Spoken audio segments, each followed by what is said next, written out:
പേരാണ് ആത്മഹത്യ ചെയ്യുന്നത്. പക്ഷേ ലോകത്തിലെ ഏറ്റവും കുറച്ച് ആത്മഹത്യയുള്ളത് സൗദി അറേബ്യ എന്ന് പറയുന്ന രാഷ്ട്രത്തിലാണ്.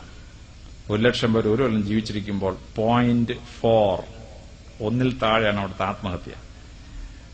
ഖത്തർ ആത്മഹത്യ ഏറ്റവും കുറവുള്ള ഒരു രാജ്യം. എന്നാൽ 1,00,000 പേർ ജീവിച്ചിരിക്കുമ്പോൾ 34 പേര് ആത്മഹത്യ ചെയ്യുന്ന കേരളത്തിൽ തന്നെ ഏറ്റവും കുറച്ച് ആത്മഹത്യയുള്ളത് മലപ്പുറം ജില്ലയിലാണ്. 1,00,000 പേർ ഒരു കൊല്ലം ജീവിച്ചിരിക്കുമ്പോൾ 4 പേര് ആത്മഹത്യ ചെയ്യുന്നു. രണ്ടാമത് മുസ്ലിം ഭൂരിപക്ഷമുള്ള ഒരു ജില്ലയാണ് കാസർഗോഡ്. അവിടെ 1,00,000 പേർ ഒരു കൊല്ലം ജീവിച്ചിരിക്കുമ്പോൾ 6 പേരെ ആത്മഹത്യ ചെയ്യുന്നുള്ളൂ. കേരളത്തിൽ 1,00,000 പേർ ഒരു കൊല്ലം ജീവിച്ച 34 പേര് ആത്മഹത്യ. ഇതേ കേരളത്തിലാണ് മലപ്പുറവും കാസർഗോഡും ഉള്ളത്.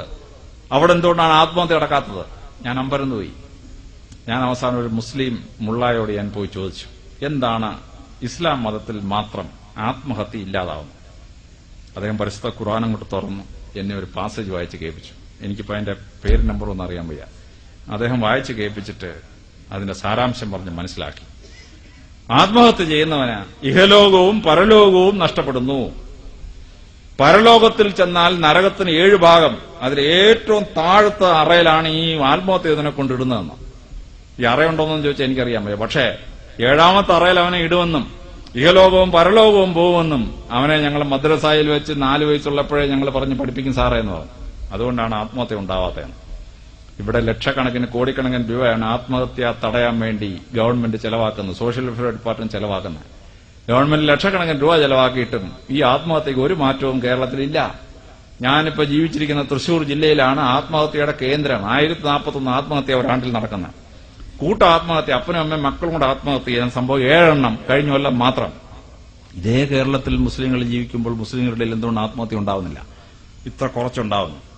അപ്പോൾ പരിശുദ്ധ പ്രവാചകന്റെ ആ ഒരു കൽപ്പന മലാഹ പറഞ്ഞു കൊടുത്തത് പ്രവാചകൻ എഴുതി പരിശുദ്ധ ഖുർആനിൽ, ശരി. പക്ഷെ ആ പ്രവാചകൻ അത് ഇന്റർപ്രറ്റ് ചെയ്തുകൊണ്ട് വന്നിരിക്കുന്ന ആ വരവ് ആ മുള്ള വായിച്ച് കേൾപ്പിച്ചപ്പോഴാണ് എനിക്ക് എന്റെ സാരാംശം മനസ്സിലായത്.